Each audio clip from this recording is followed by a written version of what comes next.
ഒന്നാമത്തെ ചോദ്യം, കേരള വാൽമീകി എന്നറിയപ്പെടുന്ന പ്രശസ്ത കവി ആരാണ്? ജി ശങ്കരക്കുറുപ്പ്, കൊട്ടാരത്തിൽ ശങ്കുണ്ണി, വള്ളത്തോൾ.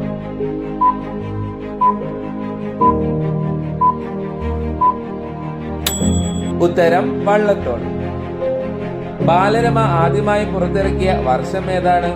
1970, 1972, 1980.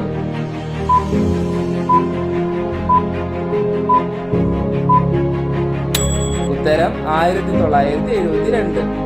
മലയാള സാഹിത്യത്തിലെ മുത്തശ്ശി എന്നറിയപ്പെടുന്ന കവയിത്രി ആരാണ്? സുഗതകുമാരി, OV ഉഷ, ബാലാമണിയമ്മ.